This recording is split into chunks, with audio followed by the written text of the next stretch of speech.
And just want to do introductions and then a few announcements, and then we'll get started.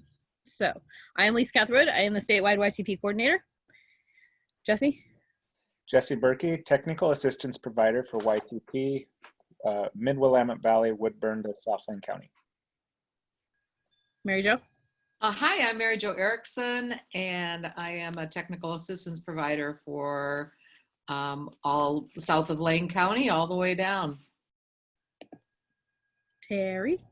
Hi, Terry Falkenstern, technical assistance for Central and Eastern Oregon. Garrett? Hello, everyone. I'm Garrett. I'm the technical assistance provider for the Northwest region, and today you get to listen to me for a long time. Michelle?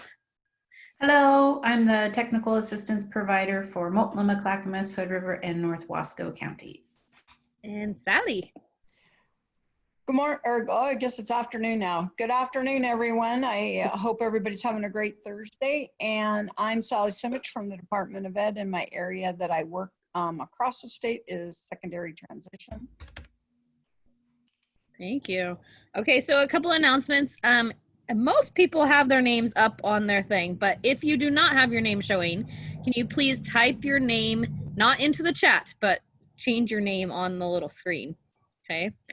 And then the second announcement is Maggie training is coming up in the fall and the spring. So if you go to the YTP website, you can find out more information and register for that class.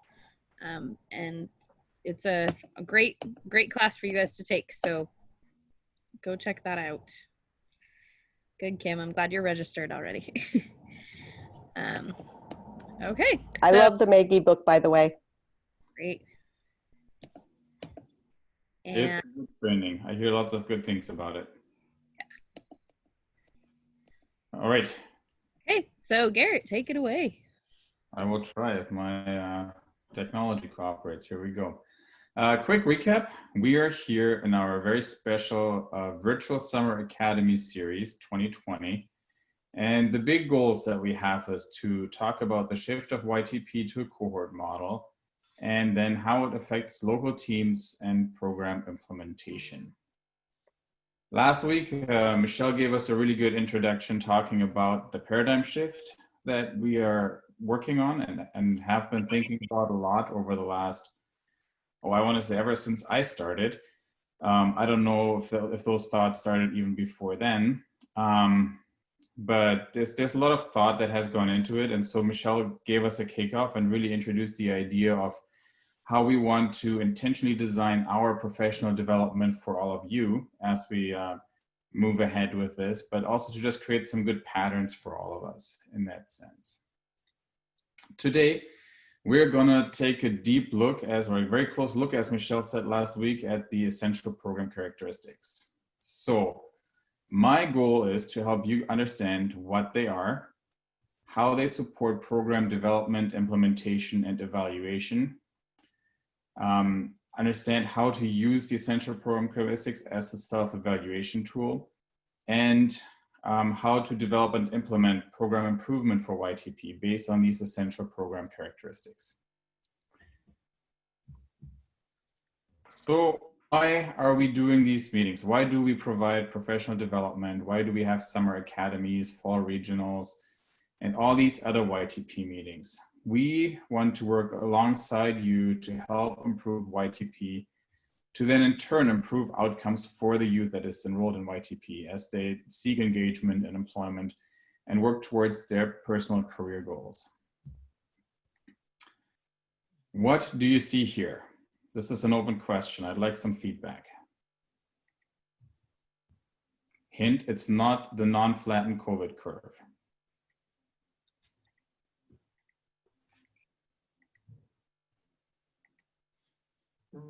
A bell curve? It's kind of an adaptation of a bell curve. What do you think this bell curve or adaptation thereof could represent? Stagnation and lack of progress once you reach a certain point. Actually decrease. Mm-hmm.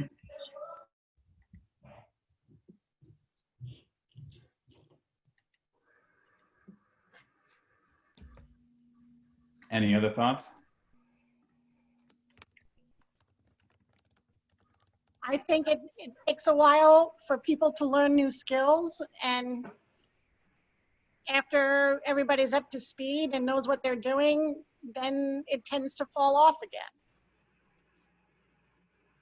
Sounds like a really good idea. Good reading.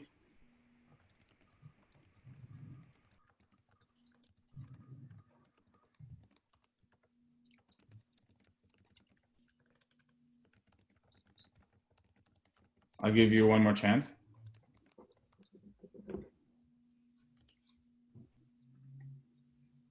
I was gonna say it shows like how much the student needs. We start working with them and then they need us, then we help them get a job, and then we can back off and slowly they don't need us anymore. That's also really good reading of what this could be. The shape of this curve is something that is very common and is being used in so many different applications across many different things. And I think to a degree, everything you said can be a really good way of using a model like this, just to kind of create a graphic reminder of what it is. The perspective that I'm going to take here today as I walk through this is to look a little bit about program development. But it relates to all sorts of things. You could say it's a life curve. It's the lifespan of a person. You're born, you start growing, you establish yourself. Eventually you start getting older. You might be losing some of your functionality, and eventually we all end up dying. And that's a language that's often used with this curve. And I want to build on that a little bit. So it starts at birth. There's an early growth stage where things really thrive. And there's this continued growth curve. Eventually you hit your peak or your maturity side. You'll start to decline. There's an aging process. And then there's death. All of us have seen some of this in very different examples in our lifetime. So organizational example of this would be some of the chains, the big stores that we are familiar with. Like Sears, for example, used to be a thriving big chain that was ever present across the nation with many different stores. It was a really good business model. And for some reason, they started to go into a declining phase probably about 10, 15 years ago. And from then, it's been a very steep decline. And I know they've gone through a couple of bankruptcies and a couple of stores are still holding on, but you could argue they're pretty close to death. Another one, apparently that's an Oregon special, is Blockbuster, where we are holding the lone holdout as a store that is still operating out there. This could also be something else. It could relate to the work we're doing. For example, what we teach our kids and how it relates and how it is relevant to their lives. Think about the interview skills that you taught your kids, let's say in December last year. What are some of the key things you would have taught your kids to keep in mind when they prepare for an interview as they go into the room to meet their interviewer?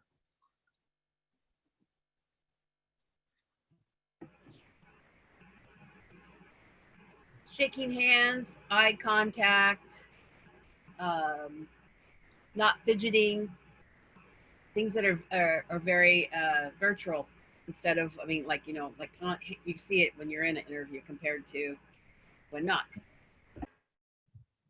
When I worked as an employment counselor, the three key things that I would tell my clients to prepare for an interview were, if you go up to your interviewer, you look them in the eyes, you smile, and you shake their hand. And it's going to be a strong and firm handshake, not a wash rag handshake. That's really awkward.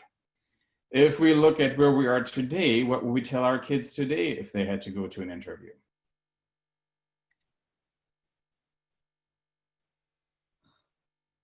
No handshake today. No handshake. Anything else you would change? Look at the camera. Could be virtual as well. Be prepared. Do research and practice. Make sure you're dressed from top to bottom. Dressed appropriately. I think the one big thing that would Wear a mask. Wear a mask, exactly. That's what I was going to get to. So you can smile all you want behind that mask. It's going to be really hard for the person across from you who is likely to wear a mask as well to be able to see that. So the point here is that there are times in our lives and times in the organizations or programs or with the things that we do where change is needed to be relevant, to be conscientious about what's going on in our society, in our environment, to what the business needs are. And there's a reason to think about some change. So from a more programmatic perspective, the growth or the development of a program or a product or a store or an organization is indicated in the growth of our chart, and then over time, it indicates the stability.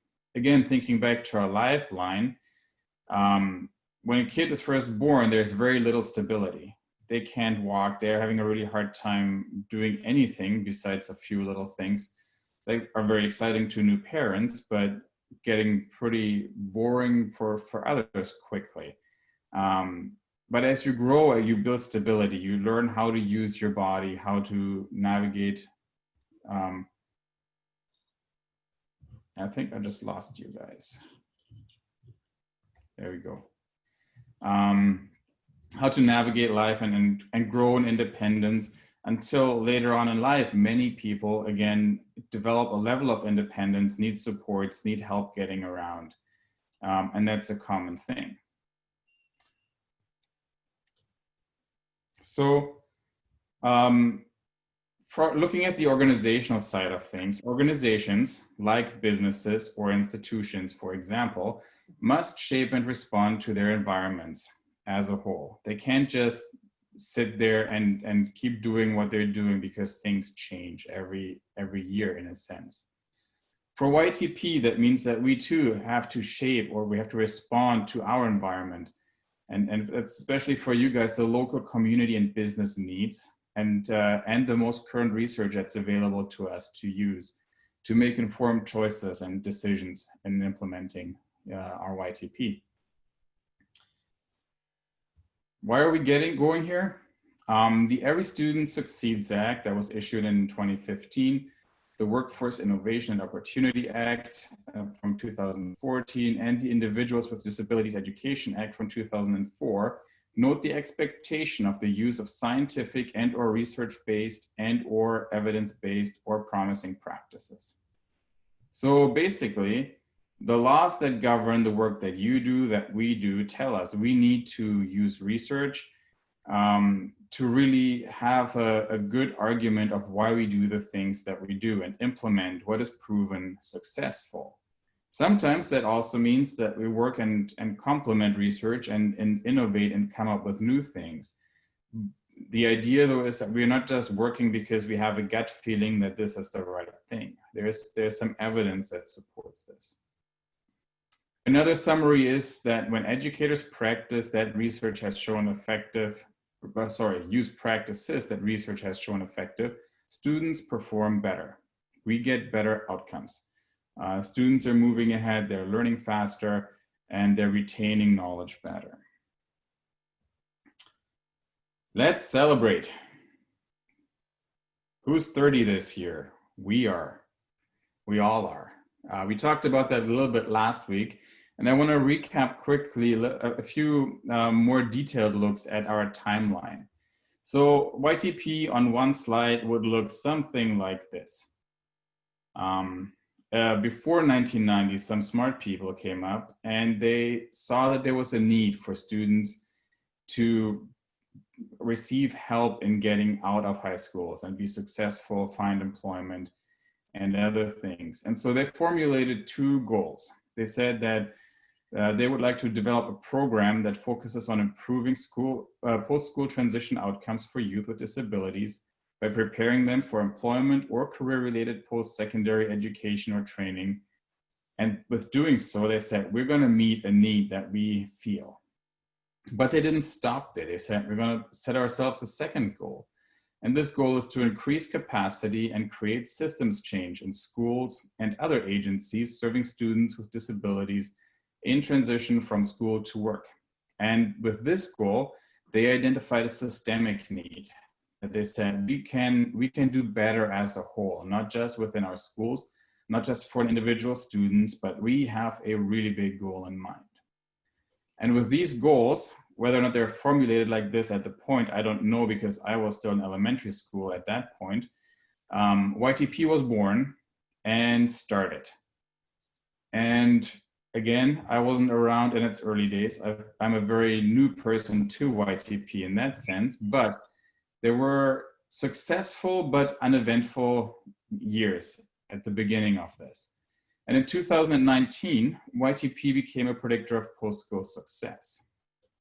So what happened was that NSTAC, which was the National Secondary Transition Technical Assistance Center, which has changed into NTAC today, the National Technical Assistance Center on Transition, started doing some research around the areas of transition, trying to find out what sort of experiences do students go through in their school environments that give us an indication that they're going to be more likely to be successful when they leave high school.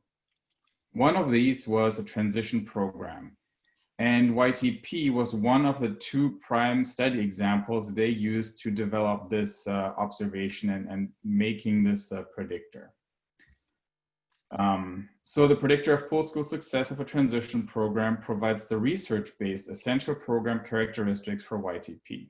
That basically says that the researchers then took their findings and said, okay, a transition program seems to predict post-school success, but what is a transition program? How do we define this? And they said, we're going to use these essential program characteristics as a guide. Following that research, YTP got some national and international attention and received 3 awards. And it also started to really grow very strongly, especially after 2013. Starting in 2014, and there's actually a minor mistake on this next slide, it should be 2014 there, WIOA, or the Workforce Innovation and Opportunity Act, was introduced pre-EDs to the picture. And in 2015, they were implemented across the state with the rolling out of the next grant cycle. And with that, research-based activities provided by vocational rehabilitation were provided to transition-aged students, just adding a different layer and a different way of doing things. For those who were around at that time, you might remember that in essence, the pre-EDs actually allow our YTP transition specialists to receive formal credit for work that they do during their screening and referral activities. All the things that they were doing, regardless of pre-EDs or not, to get to know their students and to get them ready for YTP, things that were never really captured in our YTP database. And from there, we've continued to grow. And our goal for the future is to bring YTP into every school. And that's going to be the gold star we are going to work towards. That is the systematic part of the statewide approach to YTP and the systems change that we would like to see. So after 30 years of YTP has grown from an initial 8, then 7, to now 69 sites across Oregon. Over 30,000 students have received YTP services during the past 30 years. And that's a lot. There are 30 years of striving for systems change, making big changes and taking little steps towards some of these changes over time. It also means that YTP for 30 years has engaged in research. At its very inception, the University of Oregon was one of the partners to do research around YTP and help the program start off.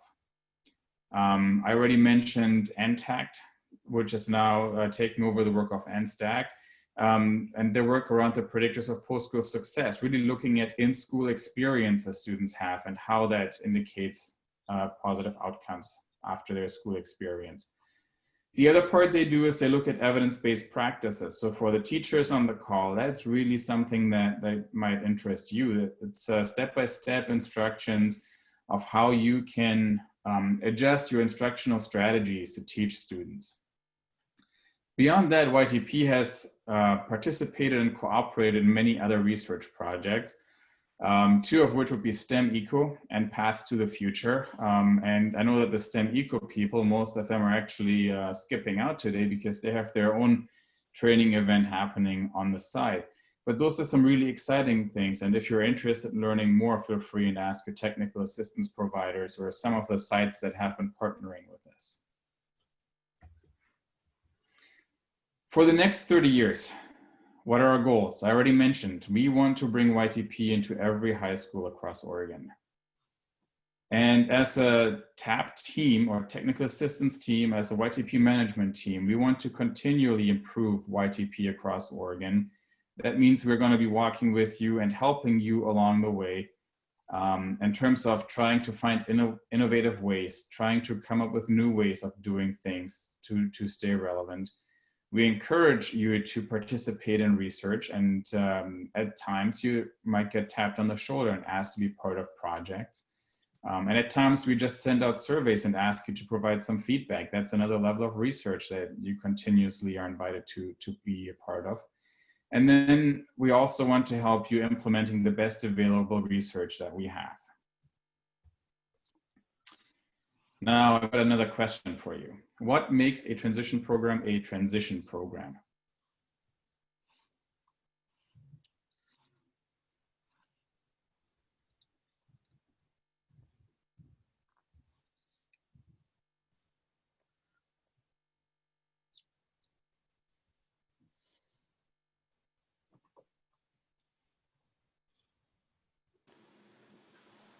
If you guys are unsure of how to mute and unmute yourselves, you can do that under the participants menu. And that's where you can find that to chime in here. I think they know how to do that, Jesse, but I think they're thinking about how to answer the question. It's a bigger one. I'll give you a second here.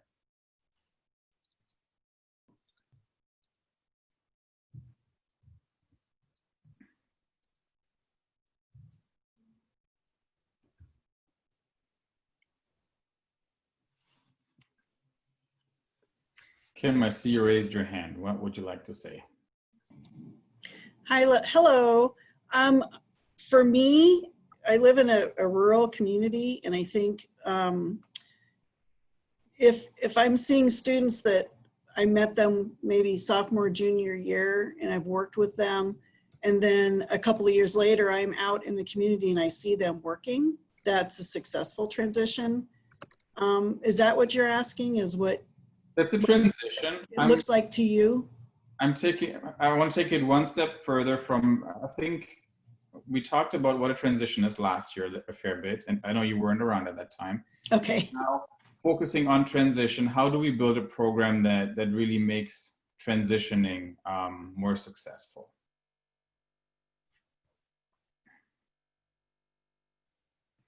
In a nutshell, really, like how would you if you had to do your elevator speech? Here's a good way to say it. Can I try? Try something. Can I? Yep. Is to assist students with adversities in addressing barriers and challenges to employment, so they successfully transition from school to post-high school opportunities. That's a good way of putting it. And I think that's a really good, that's a really good elevator speech right there. If you walk into a business and they ask, what's YTP about anyway? What is it that you say? Is that what I say? You can't well, say it's a unique vocational program offered in our school district, partner with vocational rehab services. Mm-hmm. It's out. Yeah, Did I get it right? That's a good quick summary. There isn't, I'm not grading you on this. I'm just kind of. Oh, okay.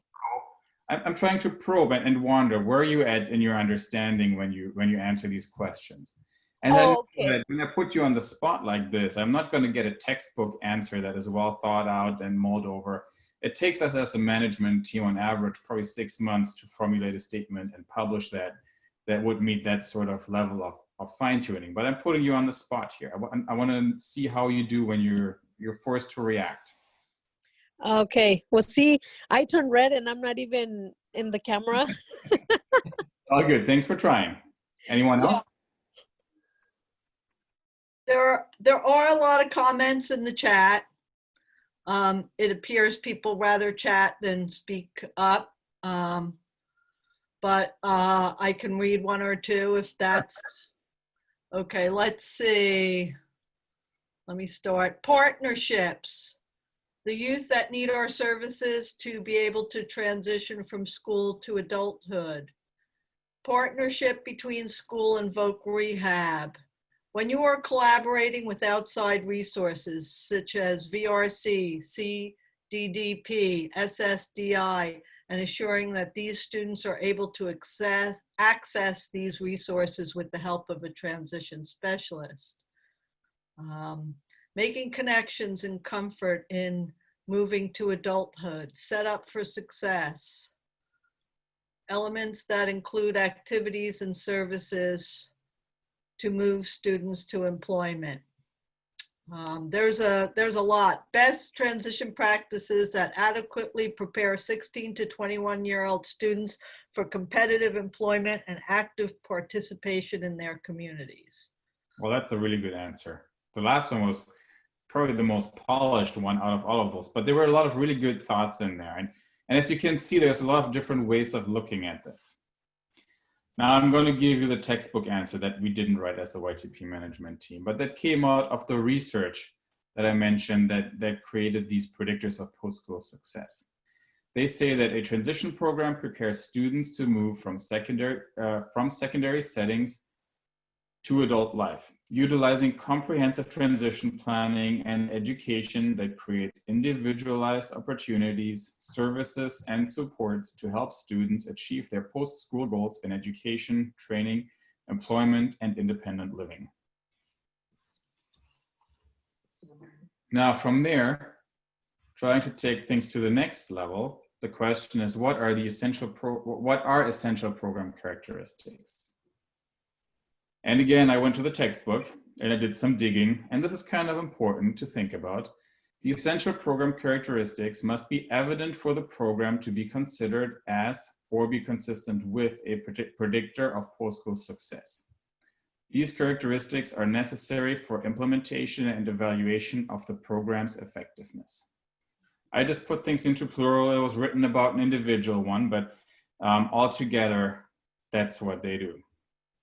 Now, don't panic. This is how the essential program characteristics of a youth transition program look like. And we'll get into that in a little bit. So where are we at today? After 30 years of YTP, we still have two goals for the next 30 years that we want to follow. The first one is to improve post-school transition outcomes for youth with disabilities by preparing them for employment or career-related post-secondary education or training. We want to meet their immediate needs.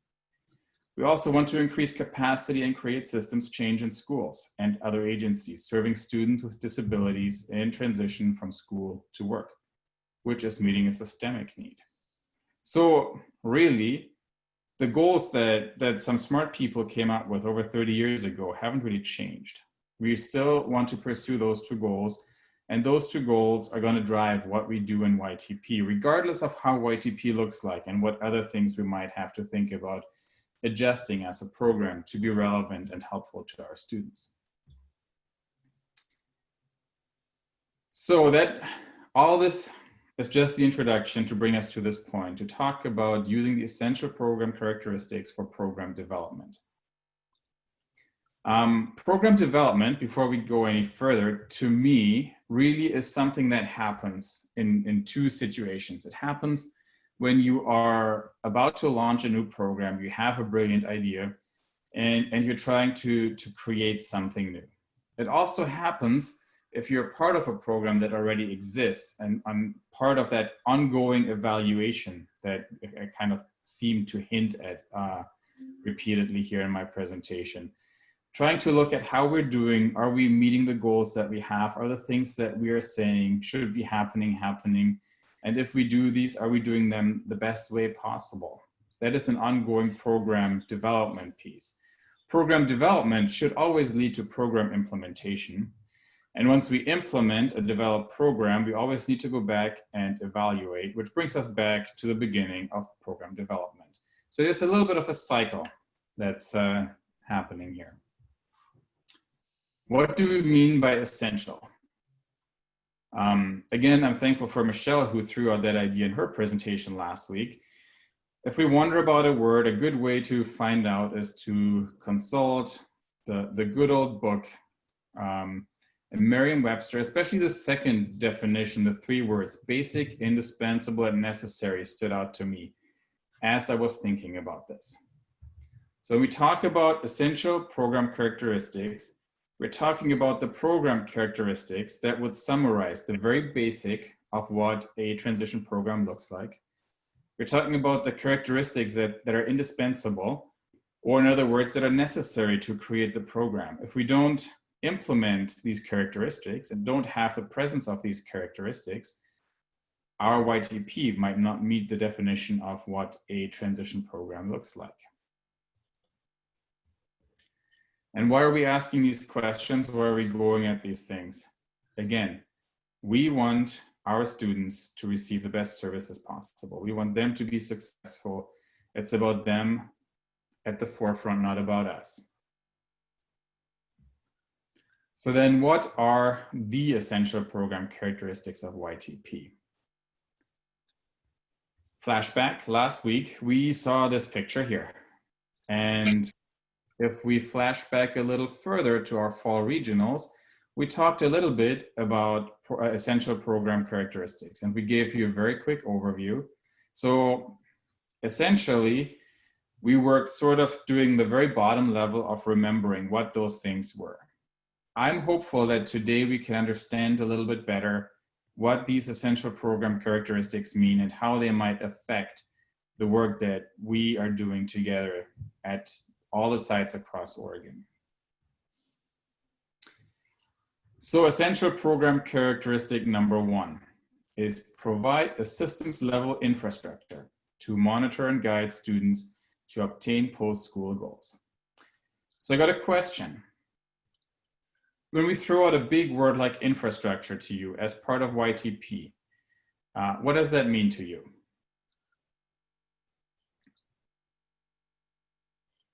And we'd like to hear your voices. I know you can unmute yourself. And if your camera is turned off, we won't see you turn red. So I think infrastructure has to do with simple things from, is there an office? Is there a phone? Who are the folks within an organization that individuals go to? Are there processes in place? And that's really critical to be able to build from. That's one way I see infrastructure. Thank you.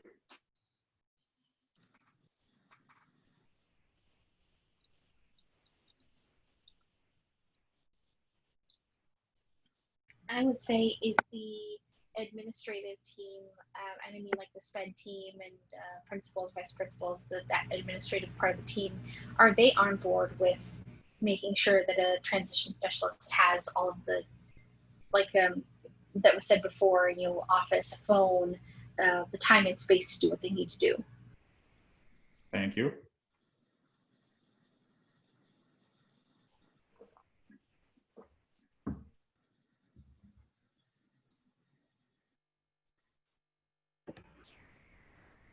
I go back to you guys, the YTP program itself, and like the information that you give us and to make us build our program. So you're the base of us. Thank you. Hello? Manual. Yep. Hello, this is Joyce. Hey, Joyce, go ahead. Okay. I went to the national conference, and one of the things I was amazed by is a lot of states didn't have any way to get the money, and they didn't have any organization that made it. So they didn't even have the infrastructure to get the grants to access WIOA. So thanks. You would say the funding model that we have is part of the infrastructure. And that's also in the chat. Someone put secure funding source, question mark. Yeah, that's a good one. So what I'm hearing from these different answers is that infrastructure is nothing that is super simple, that we can just draw out in one little picture.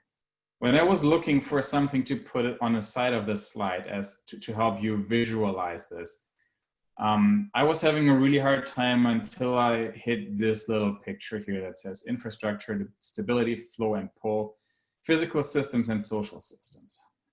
Before I put that up, when I was trying to sort out my thoughts, I was trying to say that infrastructure are the static things, so the kind of fixed things like your office, your phone line, your computer, where your office is located within the school building,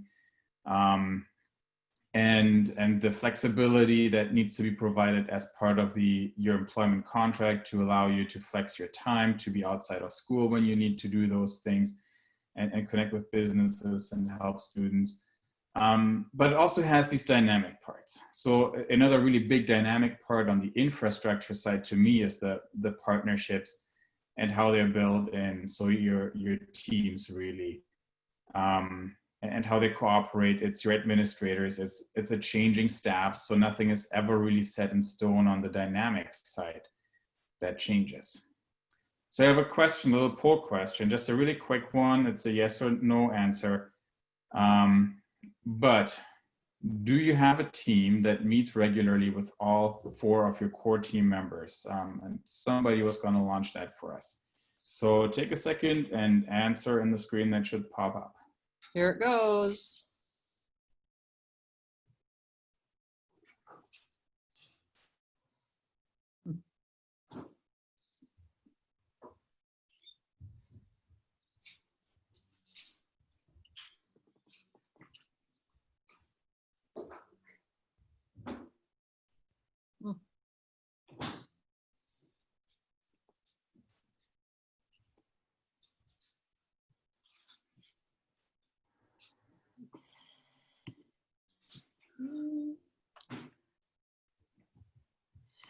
Still waiting to hear from about 30 of you. So it was just a yes or no question, right? That is yes or no question. Okay. All right, we're give you a couple more seconds here.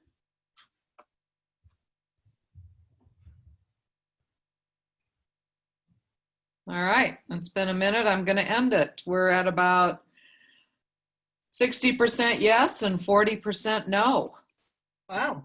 That's a really interesting thing. If you remember our trainings, when we talk about teams, one of the really important things we keep talking about is to have that built-in time to meet as a team and to cooperate and collaborate and strategize. So that's a really interesting thing for us to see, and might give us a good idea of what we need to work on and maybe improve on our side. So thank you for the feedback.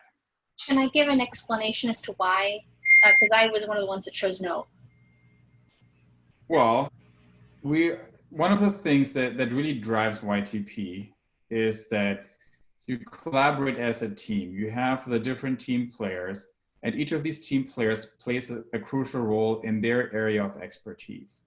And it's only if you come together as team members and you strategize that you end up being effective in doing things. You're trying to avoid duplicating things that don't need to be duplicated. You're maybe trying to build on the strengths of each member. Maybe it's in how you relate to a kid. Maybe one member relates better to a kid than others, and you can use that as a way to help that specific student go through YTP and draw more on that specific team member. It comes down to trusting one another and getting to know one another. I don't know if you've played sports, but one of the things that I used to do when I was a little younger and before, well, in high school years and in college years, was to play sports and sometimes just do these drop-in things. You just have a bunch of people that randomly show up at a soccer pitch and you play some soccer. And it's very interesting to see the difference between a team that regularly practices and works and hones their skills and a team that you just throw together and there's communication issues. There's collaboration issues. You assume things that your team partners are not going to do, but the way you think they should be happening, you would assume they would be happening. And so if you meet as a team, you can help build a cohesive unit that really strengthens your program. Yeah, I have a few things in the chat. Do people want to say any of these? There's a bunch of them. One is, Highlight two that you think are important, Terry. okay. Some administrator does not meet with team. My experience is that there are some limits regarding administrator access. I think we work as collaboratively as possible, but consistently, and all 4 primary members are exceedingly variable here. So that's a few of the no's.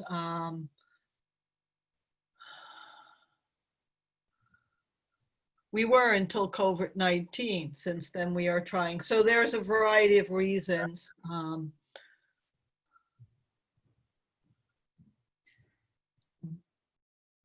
So, you know, people are feeling like in some of their sites, administrators aren't as involved as other team members. Is, you know, the general gist I'm getting from the chat. And that's a reality that I think we need to acknowledge. But when we say, do you meet regularly, I didn't put a number on there. I never said, do you meet weekly or monthly or bi-monthly? I would say it would be really good to meet at least twice during a school year, preferably 3 times, but just to have a chance to get on the same page and have those conversations together. One of the hardest things in my experience is when you have partial teams attending meetings, and then you have to relay information to the people that are not there, and then it becomes second or third hand information. And it just isn't the same as if you're all there working together. And so when possible, that's always the best way to work on this. All right, let's move ahead. The second essential program characteristic: provide an integrated instruction in all areas of independent living for all students with disabilities. So, question for you, what does integrated instruction mean to you? And then if you're brave enough to answer that, the follow-up question will be, how do you apply integrated instruction in your YTP? Give us an example.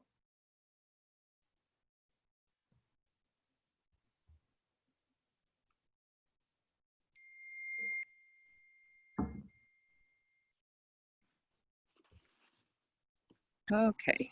Well, this is Andrea, and since courage seems to be the word for the day, I believe that this integrated instruction would, for all students with disabilities, would really be at the school level and within the community through the entire school transition program to allow students with disabilities the opportunity to learn among peers and gain the skills they need to transition from the school environment to employment.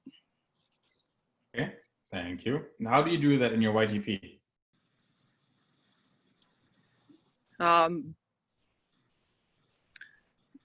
Through regularly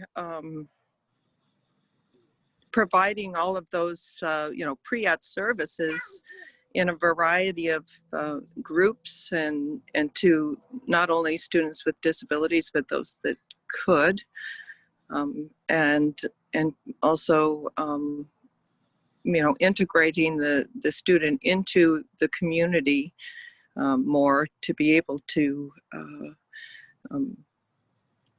gain all the soft skills they need to, and connections, for their future goals.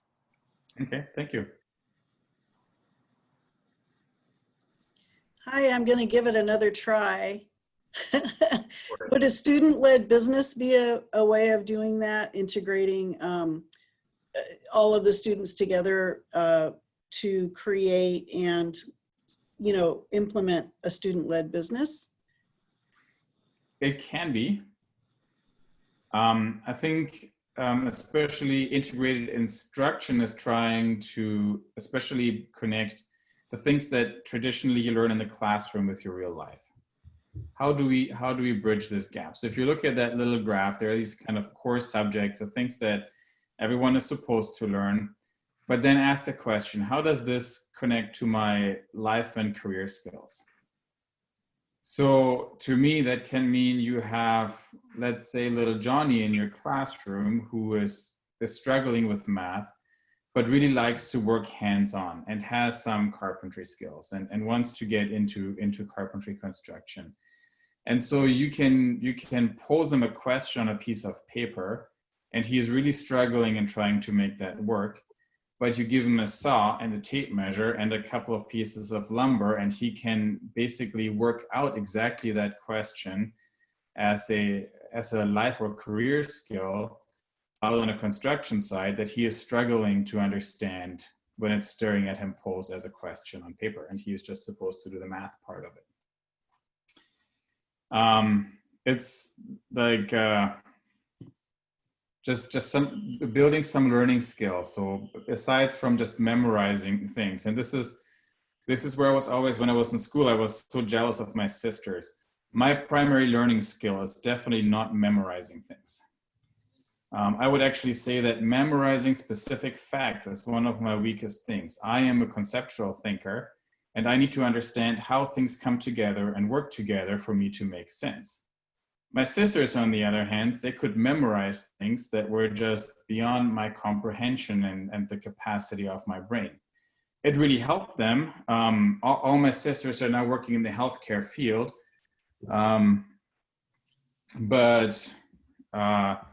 So for example, in their anatomy classes, they had to memorize every single bone in a human body.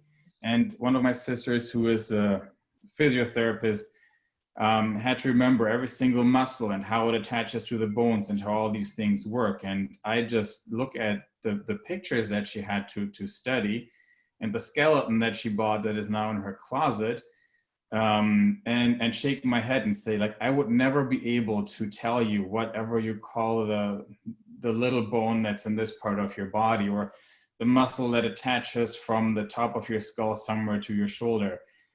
It's beyond what I could ever do, but some people can. So trying to help them build some learning skills and understand how they are learning. And then also bring into the equation the things that are changing. I mean, all of us probably have a smartphone somewhere within reach at this very moment that we could look at, and how that interacts and helps us with our lives. Again, going back to trade skills in particular, there are a lot of things that you had to learn in a classroom, kind of in a theoretical setting to learn building codes and things like that. And today there's an app on your phone that you can pull up and get the answers that you need. So trying to say it's not just getting the theory and the classroom experience, but relating that to things that are happening outside the classroom and how they matter. It's your cooking. It's some of the basic things. It's even if you want to learn how to do your laundry, following recipes, some of those skills that are things we in theory learn in the classroom, but we don't. It's off, or at least in my experience when I was a student, it wasn't intentionally taught how that relates to things that are not happening within the classroom. I would just jump in here as one who does the bulk of my work with hands-on learning. That integrated instruction can go back and forth, where a group might send somebody to me, like you said, Garrett, who may struggle with math but is phenomenal at helping me build shelves. I can then say, wow, they did awesome on this part of the shelves, but teacher Joe that sent me that, I can tell you what maybe you could work on a little differently, so that integration goes back and forth between the classroom and the work experience that helps both sides move that student forward. So that's what I think about when I think about integrated instruction. Thank you.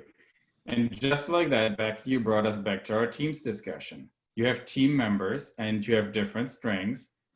And so build on those, but don't just work on those in silos. Exchange what's going on with the student and help each other in trying to help the student gain and build the skills that they need. All right, we've got to jump ahead here a little bit. I think we're falling behind on my timeline. Essential program characteristic number 3. Provide an individualized transition-focused curriculum and instruction based on a student with a disability's post-secondary goals in a post-secondary education, employment, and independent living. Sorry, not in a. So reading that, my question would be, what does it mean when we say develop and deliver instruction for your students?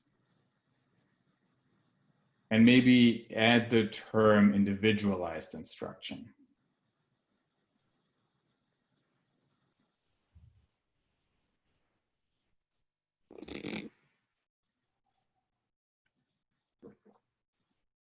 I think it means just getting to know your students so that you know what their needs are and where their strengths and weaknesses are, and then you make a plan according to that, and then you make steps and have the kids help you with making goals to complete the steps that they need to transition into the next steps.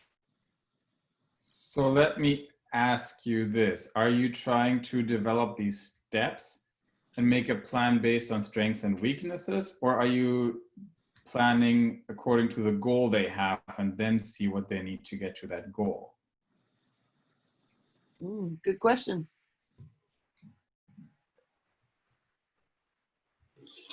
So the goal has to be realistic, because sometimes students don't have a good understanding of themselves. They don't know how they learn, and they don't know what their strengths are.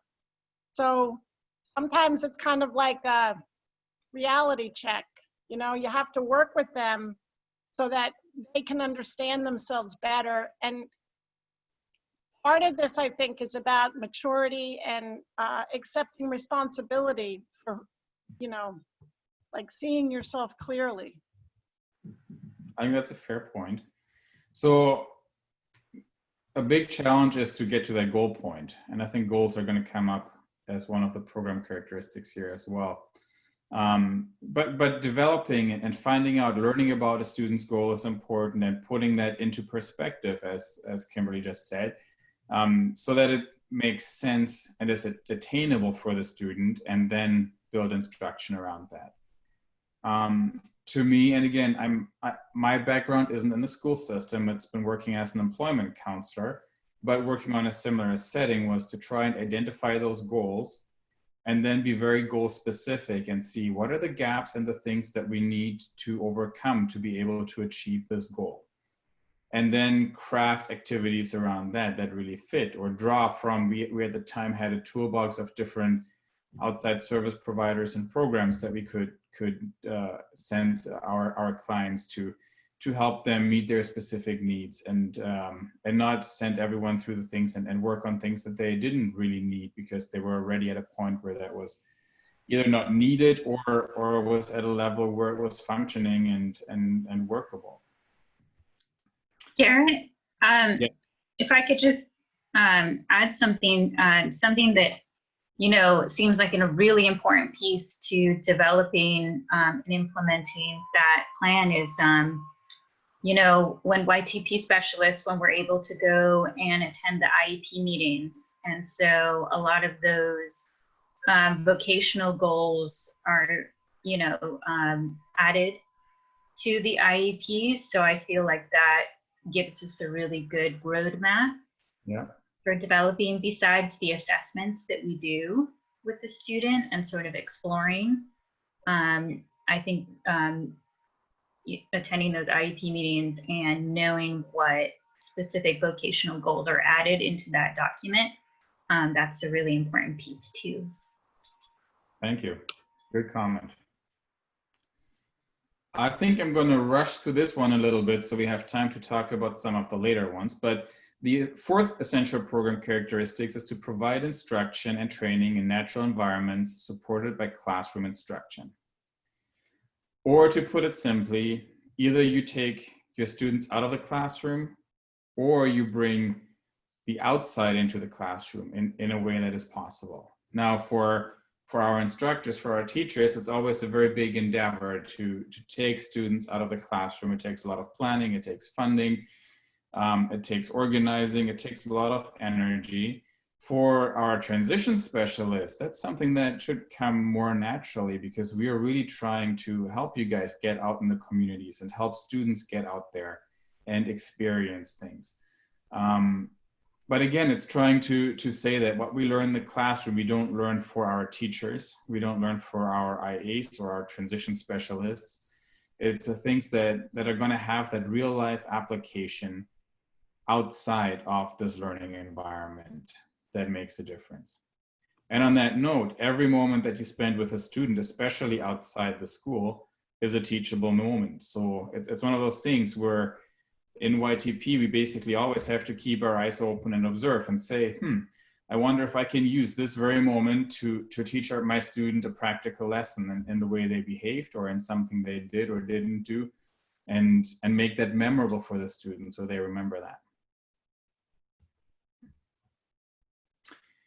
Number 5, provide individualized transition services based on students' post-secondary goals in post-secondary education, employment, and independent living. So this one specifically is one where I said, or we put down at the bottom, scope of work of YTP is primarily the transition specialist with support from team members. To me, that's the summary statement here. Because this one really tries and puts into a single phrase so many of the aspects of what we do. We have to have a goal to get a student into VR. So one of the things we work really hard at is trying to identify a goal with the student. Then we try and make sure that that goal that the student has with VR is the same goal the student has on his school documentation. So IEP and IPE should align. And then we're trying to individualize the things that we do with these students. But it's something that you, especially the transition specialists, are only able to do if they are supported by their teachers, their VR counselors, and their administrators. It's a really heavy lift if we say all of this is the work of a transition specialist and nobody else is around. Now, sometimes there might be some circumstances where you may be better supported or not as supported as you would like to be. And those are good times to reach out to your technical assistance providers and say, hey, I'm really struggling here. I feel like I'm lacking support. Can we talk? And we'll listen to you and we'll help you think things through. And as much as we can, we'll help you to facilitate that team building that you need and to get the supports that you need to be successful in the work that you do.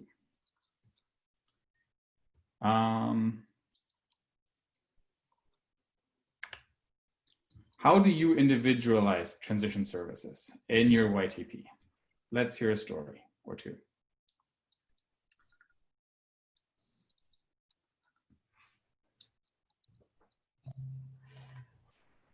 Hello. Yep. So I found in my first year that quite a lot of students are interested in manufacturing and woodworking and small engine because they have an opportunity there. So to me, it's like looking at the experiences that they have and their interests together, as well as the assessments, kind of really make a nice, strong foundation. And then I have them repeat their interests in the skills that they've gained, so they become more confident, and then they can communicate that in networking. That's how I've come to think of individualizing myself. Okay, thank you. Do we have one more who wants to talk about this for a minute? I'll jump in. I think the way the team and I works in Westland Wilsonville with Mary Hanks and Carol Davis and I is we really focus a lot on exploration, because there's so many students that really don't even have a clue what they might want to do for work. And so trying to, conserve some of our hours and effort to really allowing students to explore, whether it's job sites like everybody does, job site tours. In the age of COVID, we're trying to do a lot of, looking at videos of what people do in work. I think that exploration piece can be time consuming, but can be really helpful and individualized, which then helps down the road as you're beginning the plan. So. And you really get to know your student that way. So that's a really good starting point. And I think there are many things that you make decisions based on what you've learned during that phase after that then. She's nodding, so I think that was right. Thank you. This is Yesenia. For me, I think a lot of it is developing that relationship and really getting to know not only the teacher, but the students, and just being present. I remember Mary Jo telling me that like the first year that I started is just really be present and start to get to know your students. And as you do, you start to really work as a team. And our team meets every other week. So we're constantly kind of talking and making sure we're all on the same page. It makes it really wonderful. But definitely that and those work experiences are always great to get the students out. And you know, like the person that said before me, exploring is really big. Great. Number 6, provide participants opportunities for engagement with non-disabled peers in the school and in the community. Or I summarize that as an integration with non-disabled peers. What comes to mind when I say that? Michelle has a unique experience being a teacher and having classes with non-disabled peers and our students with barriers. So they really get to know each other as a class instead of being separate. Like. Yeah. Thank you.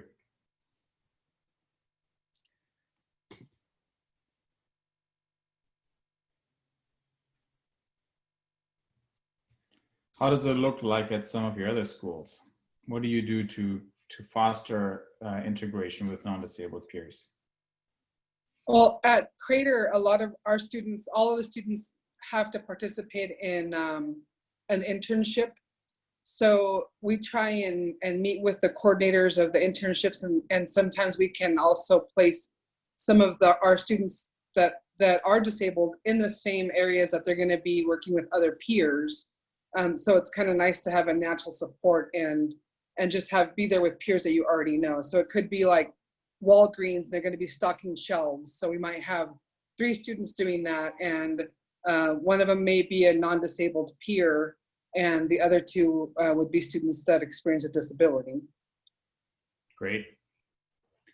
So really to focus on here, I think, is to think about these opportunities as taking place in 4 different locations: in the classroom at the very small level. It's within the school as a bigger system where the students are spending a lot of time in. Then in the community, and then specifically in the workplace where we want them to end up after they leave YTP, but kind of use all 4 areas as opportunities to help students grow. Number 7, use interagency collaboration with clearly defined roles and responsibilities to provide coordinated transition services to assist students in meeting their post-secondary goals. Some of you touched on this at the very first one. We talked about infrastructure. And there is certainly a level of overlap here. The way we see it, YTP has a primary interagency collaboration, and that's the one between your school district and vocational rehabilitation, where the University of Oregon, where the 5 of us come in, are kind of this tacked on partnership. You don't really get a choice in that. We just come with a package. At a secondary level, you relate very often, I'm sure, to other agencies that provide services. That could be mental health, IDD services, it could be Social Security services, WorkSource. Eugene has the alternative work concepts that can be helpful. So just a wide variety of local, regional, and statewide agencies that are designed to help students. Is kind of the secondary level. The third level of partnerships that we have, And we don't often think about it as an interagency collaboration, but that's our community collaboration. There are individuals in our communities that are supportive of what YTP does. There are business partnerships that we foster and build and draw on. And then there are some nonprofit organizations that just want to help make a difference without having like an agency purpose behind it. They just want to be available to help students get better. So if I can hear from one or two of you, just how effective is your interagency collaboration beyond the YTP side VR relationship? This is Yesenia again, and for us, because of my background, that I've got a lot of background working with a variety of agencies, so it's been great to be able to bring a team together so that we're not repeating the same thing over and over again. It makes it great to bring the team to the table.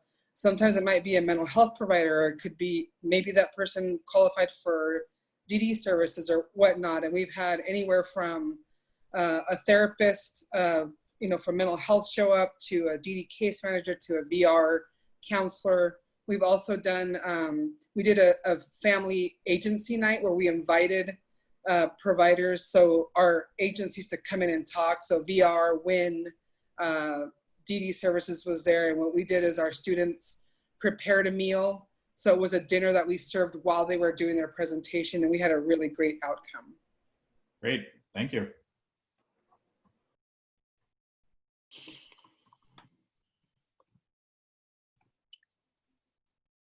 This is Aaron. I'll jump in and brag on both teams at Woodburn and Silverton. I think they've done a fantastic job to partner with me in regards to getting information on students, but also rolling in other school-based supports. So in both those school districts, I've had participation from school psychologists when updating testing for students to help with gaining access to other support agencies. Up to and including the school psychologist in Woodburn, I sent an email to a couple weeks ago for a student that graduated in 2015 that we're still trying to get connected to supports. But beyond that, even with those two school districts doing some collaboration together, because there's a little bit of a crossover on areas that they serve students in, and both being more remote in even the Marion County area, we run into challenges on what are the resources available and how can we improve access to employers or community providers. And I've seen both school programs really step in at different points to provide information or other resources and just broaden the networking that's available in those positions. An example of that specifically is the McDonald's corporate organization that runs every McDonald's from Lake Oswego to Silverton has expanded programming to allow 6-week training programs with 0 job coaches on site for real practical hands-on training for students in what is it like to work in a McDonald's. And that's led to multiple job placements as well for us. So, really getting how even different school districts have been working towards similar goals are helping to share some of those resources and information has been pretty fantastic. Thanks, Aaron. And what comes in really handy here is if you don't know what's happening around you, figure out who are the closest YTP sites around you and ask them how they're doing things and what they're doing. Share what's happening within your district and let other people know that there are opportunities that they may not have thought of. So that's a really good example. Moving on, monitoring and assessing students' progress in the domains of academic, daily living, personal, social, and occupational. The thing that really stood out to me here is we always intentionally or unintentionally, I think, do some of this. So the first encouragement here is keep notes to yourself if you see some major milestones that are happening. And then again, we talk about these 4 domains here: academics, daily living, personal and social, and then occupational. oops. As YTP, we focus on the occupational piece. That's really where we are strong at. That's what we want to do. And that's where we usually focus in the services that we provide. But one thing that we might want to think about is that if we don't see the progress that we would like to see in a student in this specific area, maybe we have to take a step back and get to know the student in these other 3 domains and see if there are issues there. And when there are problems that they're struggling with that hold them back on growing in the area of occupational growth, then that might be a good reason for us to jump in and support them there. That is a really good way for you too to distinguish if you are enhancing IDEA transition services within your school, or if you're supplanting and doing what the school should be doing. If there is this need for a student to grow in another area, it's absolutely appropriate for you to jump in and work on that. And I just checked the time, which means we need to move along. I would like to say more, but there isn't much time. Assessments. Use multiple strength-based assessments across multiple domains at different points in time to assist students and IEP teams in post-school planning. So a couple of thoughts here. This is really focused on IEPs because it's written for schools across the country, and it's not a YTP specific program characteristic wording of how it came to be. But these assessments should take place and they should be used. A couple of things that are really important is when and why do we use assessments? Is there a reason for you to assess a student beyond the need to meet some goal that is written on a piece of paper that says you need to do an assessment? Or in other words, what are you learning about the student in the process? And how do you use the information that you get out of the assessment? If it's planning for an IEP and you do an assessment and you work on goal setting, what is the occupational post-secondary goal for a student in the area of career? Is that actually what ends up written in their IEP? Where does this information go? That's a really, really important thing. And then there's something that we already touched on. Mary Jo can launch our next poll here. That kind of looks at your experience and how that relates. Maybe. Yep, here it goes. Oh, let's see. Do you remember? Yeah, quick one. There you go. Do you remember your career goal from when you were a freshman? And are you now working in that goal occupation?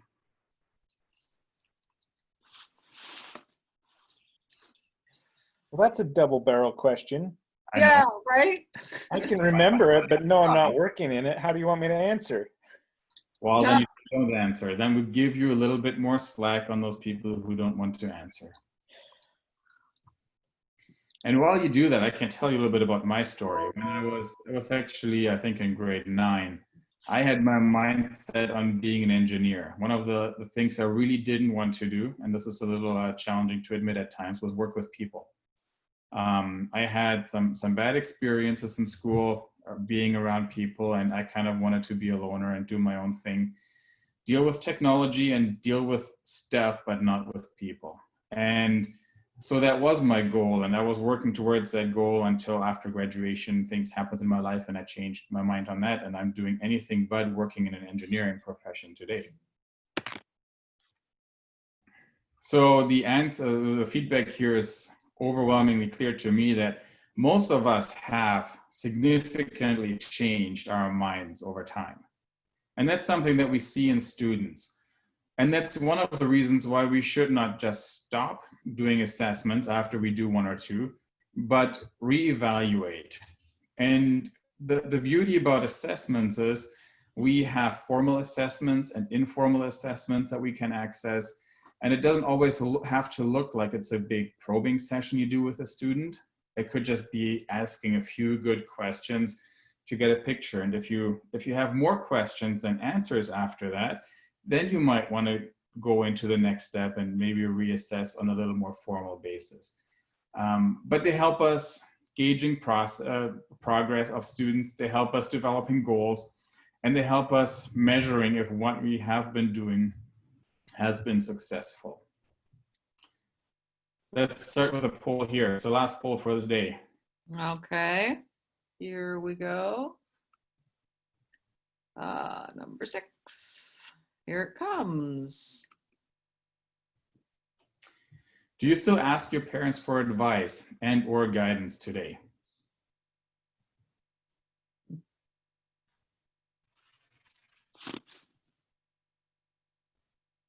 Well, kind of running neck and neck. Oh, that's great. Now, I understand that for some of us, parents may not be available to ask for advice anymore, which is a really hard thing. But if they are around, at least a clear majority seems to be still influential. Hopefully not to answer questions for us, but at the very least to be a sounding board, to process things, and maybe sometimes point us in the right direction. So almost 50-50. So that's good. Interesting. So the program characteristic around this is provide training and resources to families to involve them in transition planning and connect them to adult agencies and support them with support and information networks. My summary of that is partnering with parents. And I think it's a big thing. And when I talk about parents, just to put that out there, again, I didn't word these program characteristics, but parents today within our blended societies are parents, step-parents, sometimes grandparents, foster parents, whoever is around to take on the role of being a guardian for the kids that we work with. And in most cases, they do have an influence and they can be really good partners. I understand it's not always easy to work with them, and they can be our greatest allies as well as our worst enemies in the work we're doing. But what I really want to stress here is that it's always worth at least striving towards involving them in the process and having them a part of your extended YTP team that supports their parents, their kids. After all, and this is kind of a point that is really hard to say, but who is available to help students if all of a sudden all paid support providers were taken away? How hard is it on students if we have staff turnover?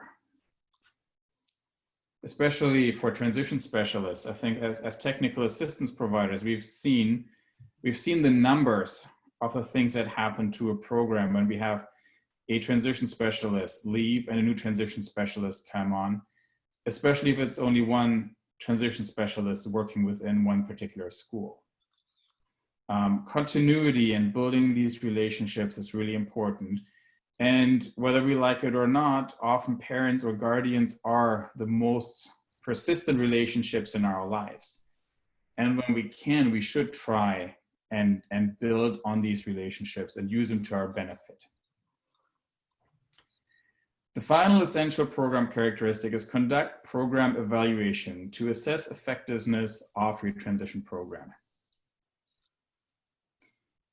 I don't know about you guys, but I know about Terry, Mary Jo, Michelle, Jesse, and myself that we have an annual personal work performance evaluation that we have to go through. And it's a little bit of a process. I know that usually when we come, whether or not we tell you this explicitly, we do a level of evaluation with your site of how you perform and ask some probing questions. I really hope that most of your sites as teams have a chance to evaluate and grow and use these evaluations not to fill in the filing cabinet of evaluations that says you need to add one evaluation each year here, but to use the information that you collect in the process to make changes and adjust and grow and get better at what you're doing. EPCs, our essential program characteristics, drive program development, implementation, and evaluation of YTPs. regardless of how the YTP looks like. It could be a one school, one site scenario. It could be a multi-school and one school district YTP site. It could be a school district consortium where you have 2 or 3 school districts get together and form a program. And then we have some of the educational service district-based YTPs. Essentially, all of these scenarios follow the same essential program characteristics. All the things that we said are coming together regardless of how the program looks like. And as they come together, they're a little bit like a puzzle. There are 11 pieces. It's not a big puzzle, but sometimes you don't need a lot of pieces to make it a challenging puzzle. And I don't know how many of you guys like doing puzzles to let the time pass and relax and maybe challenge yourself. But one of the things that is the most frustrating thing about putting together a puzzle is if you have a missing piece and there's a blank spot. You won't be able to see the full picture of whatever you just put together. Similarly, if you are working in your YTP and you're putting most but not all of those essential program characteristics together, there's a gap. There's something missing in the picture. Research suggests that we actually lose the status of being a predictor of post-school success for students if that is the case. And so going through these, we want to really encourage you to look at this as a way of evaluating your program and doing things. At the Fall Regionals last year, we handed out a self-evaluation tool. I think it was about 4 pages long. You can find it on the YTP website under resources from past training events, Fall Regionals 2019. And you can go through that and see how you're doing in this puzzle and work as a team. Maybe hand 1 copy to each of your team members and let them fill them out and then sit down together and compare notes and see what you think you have learned about your YTP. To build a successful program, you have to know what the program is all about. Today, in a nutshell, I tried to summarize in just under an hour and a half what YTP is all about based on our essential program characteristics. To me, that means YTP is more than a task list for each member of the team to just work off that is added to their workload, especially added to the workload if we talk about anyone but transition specialists who have other roles and responsibilities on the side. YTP takes intentional development, implementation, and evaluation for the whole team. It's not just one person driving this ship. It's you guys working together with your team members who support you and work alongside with you. If there was a simple mathematical formula of how this would work in the big picture, we'll implement effective predictors, which a transition program in this case is one. Out of the transition program, you implement the essential program characteristics, these 11 points we just walked to. You build a team locally for your site to work together. And then you continue to participate in effective and professional development, the thing that Michelle started to introduce, to grow, to continually learn more and get better at what you're doing. And when we add all these things together, we're going to see successful students leaving our high schools. So here's a little bit of things that I want you to take away, a few little things to think about, process, and hopefully go and do these. I'd really encourage you to meet as a team and review the YTP EPCs. Again, use that evaluation tool we gave you at Fall Regionals if you haven't done that homework yet that we gave you in September or October last year, and think about these. Discuss how you implement each of those 11 essential program characteristics at your site. What does it look like to partner with parents? What does it look like to build an infrastructure? What does it look like to provide instruction in natural environments? Work them off step by step and discuss and describe to one another what that looks like practically. Have a conversation about how you evaluate your the EPCs at your site and how you implement them. And the last one is get some stakeholder feedback. which raises a question for me. Who do you think are the stakeholders of your YTP? Quick answer. We're running out of time. I got The two. students, Students, yes. parents, Parents, Employers. employers,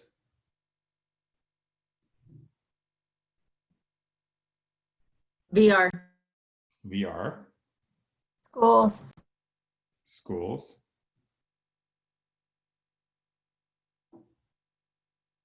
UpCore, DD services. thank you.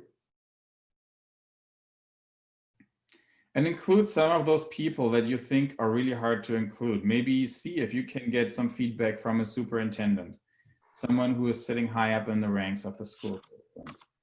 See if you can, in a constructive way, engage parents that have a tendency of being more problematic than helpful. Remember what Sally said about ODE's process of trying to put together guidelines for the fall. They're really singling out the most challenging parents they deal with to come up with a good plan of moving forward. They have opinions, and it's worth listening to those perspectives and implementing them and really engaging them in a constructive way. And if you do it at the right time, when you don't have an ongoing issue, it can also be a very preventative step to take. As individual team members, take some time and think about barriers that you're facing in your work. Identify them, make a list. What are the 3 biggest challenges that you have during COVID-19? And then maybe individually or as a team, think about some new and creative ways. Can you come up with something new? Can you adjust to the changing demands or changing challenges that your program is facing?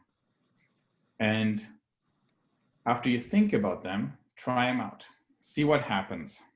And worst case scenario, you might have to forget about the idea and come up with a new way, but trying something new and creative is always a really good way of growing and being relevant.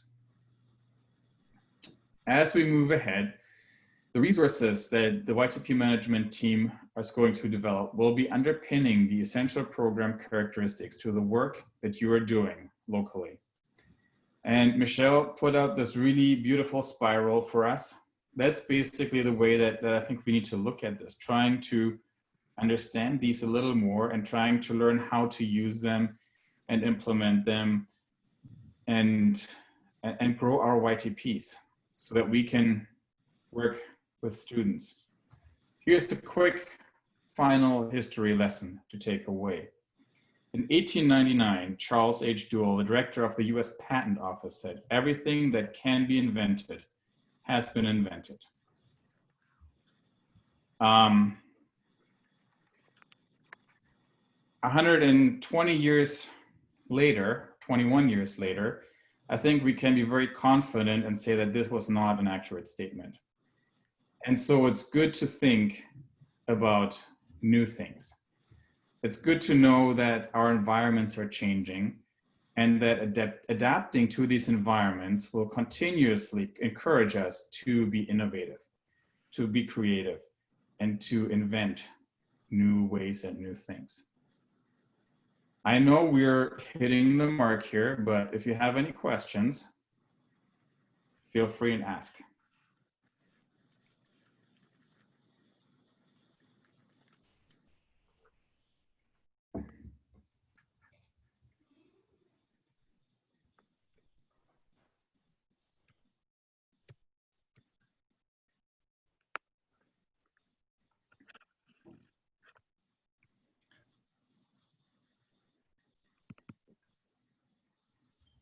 Terry, do you see any questions in the chat?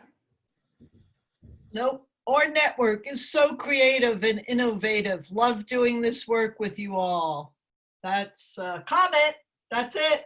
Excellent comment. Great encouragement. Well, knowing that your time is valuable and that you have many other important things to do, I hope you have a great rest of your day, and we will see you next week for the next rendition of our virtual summer academy. Thank you. Bye. Thank you. Thanks.